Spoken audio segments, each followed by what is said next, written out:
Hi ವಿದ್ಯಾರ್ಥಿಗಳೇ, ಈ video ಪ್ರತಿ ಒಬ್ಬ ವಿದ್ಯಾರ್ಥಿಗೂ ಕೂಡ ತುಂಬ ಪ್ರಮುಖವಾದಂತಹ ವಿಡಿಯೋ. ಈ ವಿಡಿಯೋದಲ್ಲಿ ಏನಿದೆ ಅಂದರೆ, ಒಂದೇ ದಿನದಲ್ಲಿ ಪೂರ್ತಿ ಸಿಲೆಬಸ್ ಓದುವುದು ಹೇಗೆ ಅನ್ನೋ ಮಾಹಿತಿ, ಕೊನೆಯ ದಿನದಲ್ಲಿ ಯಾವ ತರಹ ಓದಬೇಕು ಅನ್ನೋ ಮಾಹಿತಿ, ಏನೇನು ರಿವಿಷನ್ ಮಾಡಬೇಕು ಅನ್ನೋ ಸಂಪೂರ್ಣವಾದಂಥ ಮಾಹಿತಿ ಈ ವಿಡಿಯೋದಲ್ಲಿದೆ. ನಾಳೆನೇ ನಿಮ್ಮ ಒಂದು ಪರೀಕ್ಷೆ ಇದ್ದರೆ ಹಿಂದಿನ ದಿನದಲ್ಲಿ ಯಾವ ರೀತಿ ನೀವು ಪ್ರಿಪ್ರೇಷನ್ ಮಾಡಿ ನಾಳೆ ಇರುವಂತಹ ಪರೀಕ್ಷೆಯಲ್ಲಿ ಔಟ್ ಆಫ್ ಮಾರ್ಕ್ಸ್ ತಗೊಳ್ಬೇಕು ಅನ್ನೋ ಸಂಪೂರ್ಣ ಮಾಹಿತಿ ಈ ಒಂದು ವಿಡಿಯೋದಲ್ಲಿ ಕೊಟ್ಟಿದ್ದೇನೆ ಫ್ರೆಂಡ್ಸ್.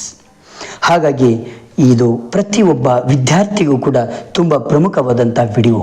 ಹಾಗಾಗಿ ನೆಗ್ಲೆಕ್ಟ್ ಮಾಡದೆ ಕೊನೆವರೆಗೂ ನೋಡ್ತಾ ಹೋಗಿ. ಅದಕ್ಕಿಂತ ಮುಂಚೆ ಸಬ್ಸ್ಕ್ರೈಬ್ ಮಾಡಿ ಈ ಒಂದು ಚಾನಲನ್ನು. ಬನ್ನಿ ಶುರು ಮಾಡೋಣ.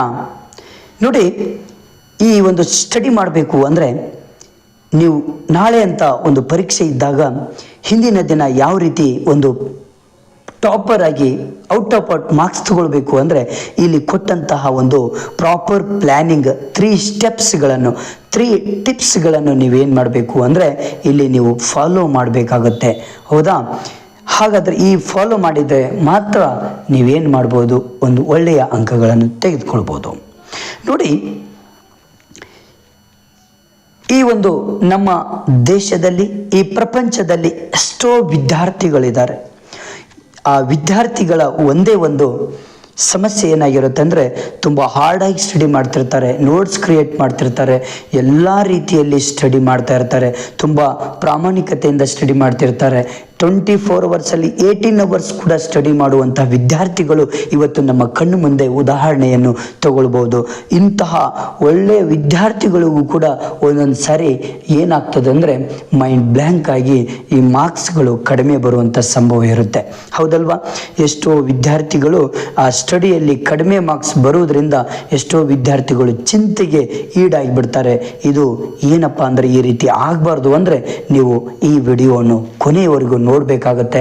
ಈಗ ನಾವು ಏನು ಮಾಡೋಣ, ಲೆಟ್ಸ್ ಸ್ಟಾರ್ಟ್ ದ ವಿಡಿಯೋನ. ಅಂದರೆ ನಾವು ವಿಡಿಯೋವನ್ನು ಶುರು ಮಾಡೋಣ. ಬನ್ನಿ. ನೋಡಿ, review your syllabus. First tips ಯಾವುದು ಅಂದರೆ ರಿವ್ಯೂ ಯುವರ್ ಸಿಲೆಬಸ್. ಅಂದರೆ ನೋಡಿ, ಈ ದ್ವಿತೀಯ PUC ತಗೊಳ್ರಿ, SSLC ಬೋರ್ಡ್ ಎಕ್ಸಾಮ್ ತಗೊಳ್ಳಿ, ದ್ವಿತೀಯ PUC ಬೋರ್ಡ್ ಎಕ್ಸಾಮ್ ತಗೊಳ್ಳಿ, ಡಿಗ್ರಿ ಎಕ್ಸಾಮ್ ಬೋರ್ಡ್ ಎಕ್ಸಾಮ್ ತಗೊಳ್ಳಿ. ಯಾವುದೇ ವಿದ್ಯಾರ್ಥಿಗಳು ನಿಮ್ಮ ಬೋರ್ಡ್ ಪರೀಕ್ಷೆಗೆ ನೀವು ತಯಾರಿ ನಡೆಸ್ತಾ ಇದ್ದರೆ ನಿಮ್ಮ ಸಂಪೂರ್ಣವಾದಂಥ ಒಂದು ಸಿಲೆಬಸ್ಸಲ್ಲಿ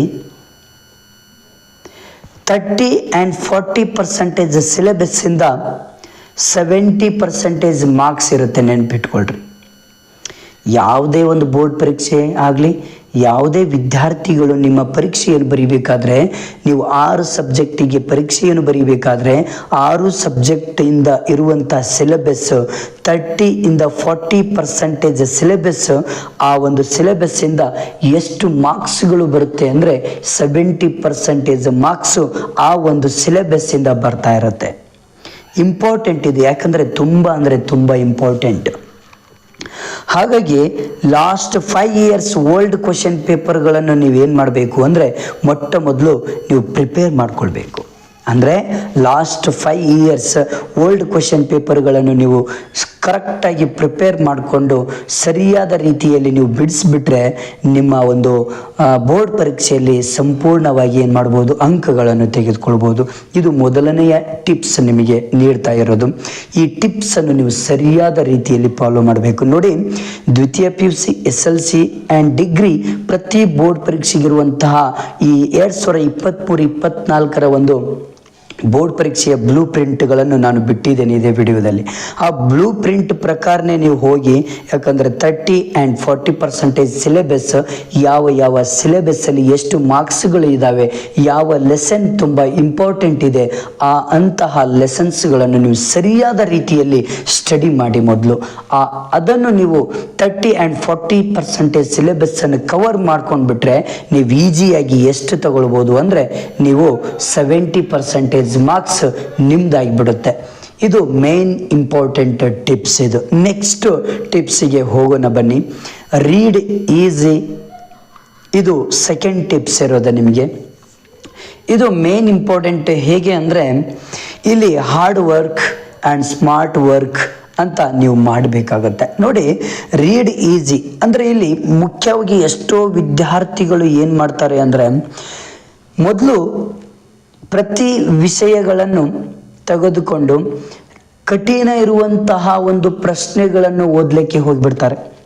ಇದು ಮೊದಲು ಮಾಡುವಂತಹ ವಿದ್ಯಾರ್ಥಿಗಳ ತಪ್ಪುಗಳು. ನೀವು ಯಾವುದೇ ಒಂದು ವಿಷಯವನ್ನು ತೆಗೆದುಕೊಂಡಾಗ ಆ ವಿಷಯದಲ್ಲಿರುವಂತಹ ಸರಳವಾದಂತಹ ನಿಮಗೆ ಅರ್ಥವಾಗುವಂತಹ ವಿಷಯಗಳನ್ನು ಮೊದಲು ನೀವು ಮನದಟ್ಟು ಮಾಡಿಕೊಂಡು ಪರ್ಫೆಕ್ಟಾಗಿ ಪ್ರಿಪೇರ್ ಮಾಡಿಕೊಳ್ಳ್ರಿ. ಇದು ಎಲ್ಲ ಪರ್ಫೆಕ್ಟ್ ಆಗಿ ಆದಮೇಲೆ ನೀವು ಕಠಿಣವಾದಂತಹ ನಿಮಗೆ ತಿಳಿದೇ ಇರುವಂತಹ ಒಂದು ಪ್ರಶ್ನೆಗಳು ಮತ್ತು ಪಾಠಗಳನ್ನು ನೀವು ಅರ್ಥ ಮಾಡ್ಕೊಳ್ಳಿಕ್ಕೆ ನೀವು ಹೋಗಬೇಕಾಗತ್ತೆ. ಯಾಕಂದರೆ ನಾಳೆನೇ ನಿಮಗೆ ಪರೀಕ್ಷೆ ಇರುತ್ತೆ. ಹಿಂದಿನ ದಿನ ನೀವು ಏನು ಮಾಡಬೇಕು ಅಂದರೆ ನಿಮಗೆ ಗೊತ್ತಿರುವಂತಹ ನಿಮಗೆ ತಿಳಿದಿರುವಂತಹ ಸರಳವಾದಂತಹ ಪರೀಕ್ಷೆಗಳನ್ನು ನೀವೇನು ಮಾಡಬೇಕು, ನೀವು ಸ್ಮಾರ್ಟ್ ವರ್ಕ್ ಆಗಿ ಮಾಡಿಕೊಳ್ಬೇಕು. ಯಾವುದೇ ಕಾರಣಕ್ಕೂ ನೀವೇನು ಮಾಡಬಾರ್ದು, ನಾಳೆ ಅಂತ ಎಕ್ಸಾಮ್ ಇದ್ದರೆ ಹಾರ್ಡ್ ವರ್ಕ್ ಮಾಡಲಿಕ್ಕೆ ಹೋಗಬಾರ್ದು, ಡೀಪ್ ಆಗಿ ಓದಲಿಕ್ಕೆ ಹೋಗಬಾರ್ದು, ಯಾವುದೇ ಕಾರಣಕ್ಕೆ ಒತ್ತಡವನ್ನು ತೆಗೆದುಕೊಳ್ಬಾರ್ದು. ನೀವು ಆ ದಿನ ಸ್ಮಾರ್ಟ್ ಸ್ಟಡಿ ಮಾಡುವುದರಿಂದ ಮತ್ತು ಕ್ವಶನ್ಸ್ ಪೇಪರ್ಗಳನ್ನು ಪ್ರಿಪೇರ್ ಮಾಡೋದ್ರಿಂದ ನೀವು ಈಸಿಯಾಗಿ ನಾಳೆ ಇರುವಂತಹ ಒಂದು ಪರೀಕ್ಷೆ ತುಂಬ ಈಸಿಯಾಗಿ ನೀವೇನು ಮಾಡ್ಬೋದು, ಸಾಲ್ವ್ ಮಾಡ್ಬೋದು. ಇದು ಎರಡನೇ ಸ್ಟೆಪ್, ಎರಡನೇ ಟಿಪ್ಸ್. ಕೊನೆಯ ಟಿಪ್ಸ್ ನೋಡೋಣ ಇವಾಗ. ಸೆಲ್ಫ್ ಬಿಲೀಫ್ ಅಂದರೆ ಎಷ್ಟೋ ವಿದ್ಯಾರ್ಥಿಗಳಿಗೆ ತಮ್ಮ ಪರೀಕ್ಷೆಯನ್ನು ಬರೆಯುವಂಥ ಸಮಯದಲ್ಲಿ ತಮಗೆ ನಂಬಿಕೆ ಇರುವುದಿಲ್ಲ.